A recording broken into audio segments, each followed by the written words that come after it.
Hi and welcome back to another video. Today we've actually got a nice easy simple task to do. It's going to be replacing a faceplate on a PSP. As you can see in the picture, this one has seen better days. Luckily it's quite an easy job. I mean, nowadays you're going to find a lot of PSPs with scratched and damaged faceplates. Very simple to replace and they're not expensive either. Worthwhile doing, as it will look like a new PSP after you're done. So what you need for that is just a screwdriver kit, the replacement faceplate. I'll put a link below for that. And as a finishing touch, I've got little security stickers there which will replace, because you have to break one to access a screw. So let's begin. Obviously just take the cover off and the battery out. So there's screws, one screw there, second one there, third there, fourth, and there's a screw there, so there's 5 screws to take out.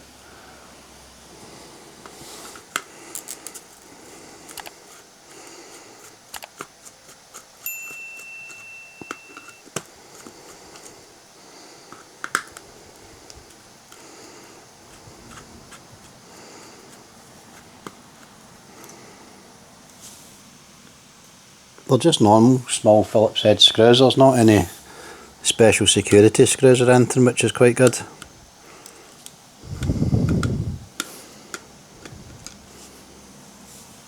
You will need a kind of longer, thinner screwdriver to get into the sunken in ones there.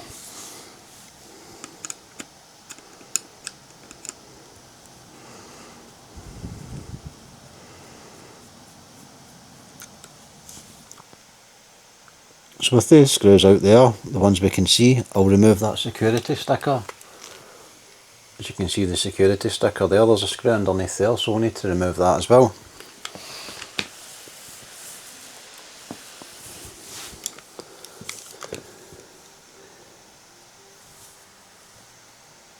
What you can do, if you're careful, you can actually put this back in place, but most of the time it's actually just going to break up when you're taking it off. That's why I've just bought some replacements there. Obviously you don't need to put a replacement on it, you can just leave it as is, but I just find it nicer if it's complete the way it was.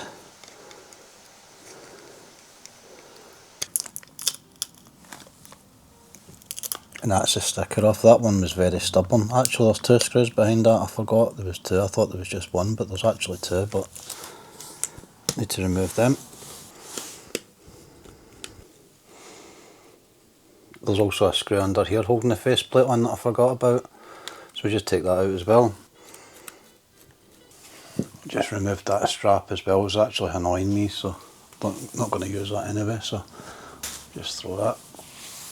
So next thing we want to do is just remove the little joystick cover here.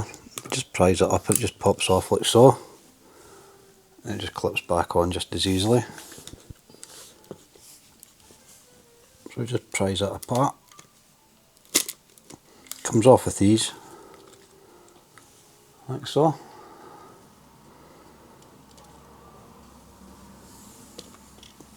And here's the replacement.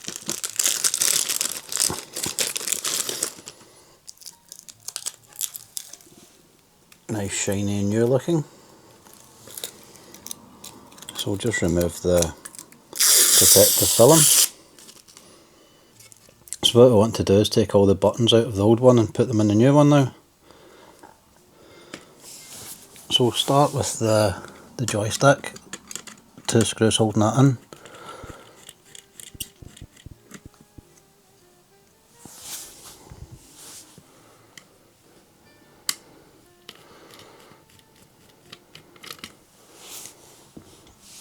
So that just lifts off like so, and we'll just put that in place.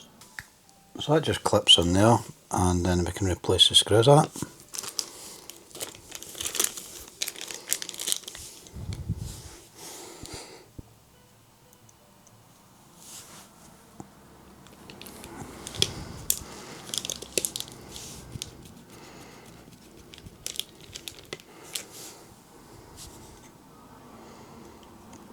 If you would need to just replace the joystick, very easy to do, just as I'm showing you here. sometimes these go faulty as well, so again, quite a readily available part, and they don't cost too much either. Always remember, don't over tighten the screws or you'll crack the screw holders. Just once they're tight, that's it. Next we'll take off the rubber part for the directional pad and just move that over and replace that.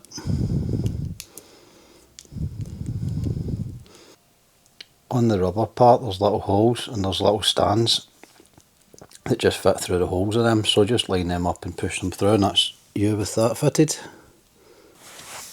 And now we'll do the buttons. Same idea, just pulling off the rubber part from the stands. Don't pull it too hard or you might tear it. It just lifts it off easy. And then we'll replace the buttons. I find it easier just to line them up like that, then you know exactly where they're going. They're just lifting one off and putting another one in.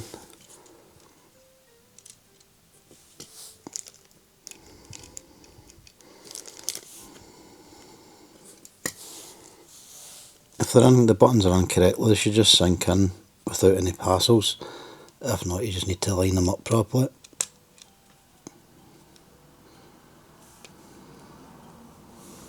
And now it's just a case of putting the rubber part back on it.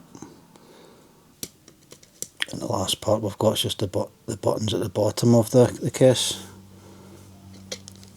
Apart from the end one, the rest of them are just on a strip. You can just lift them off.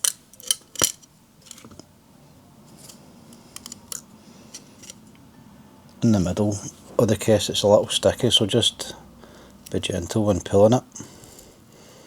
Comes off nice and easy like that.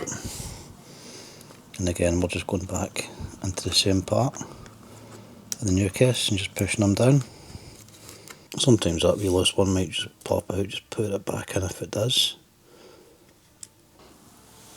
So that's us swapped everything out from the old one into the new one. So we just hold the case like that and push the back of it back on. If you do it the other way, it's just things are just going to fall out of it.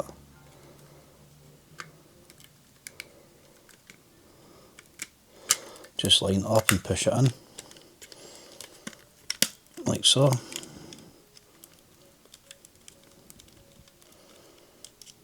Just make sure all the buttons are moving freely.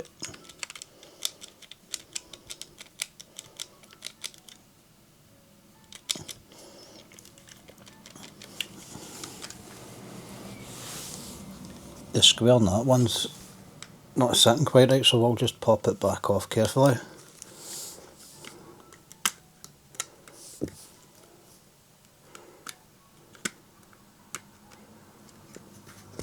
If that happens, it's just a case of lining it back up properly.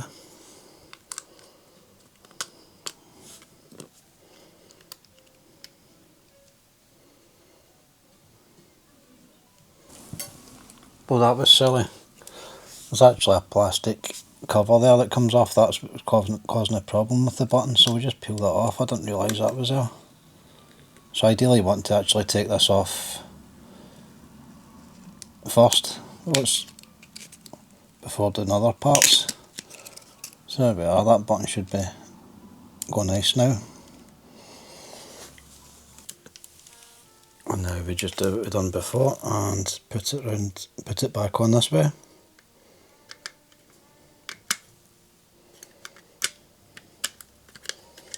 Just clips into place nicely.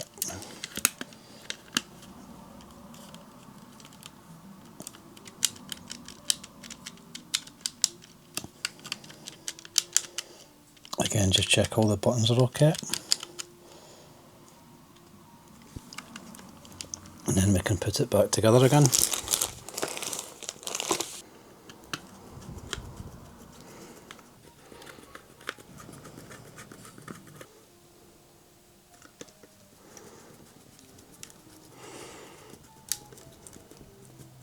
And last but not least, a little thumbstick that just clips on.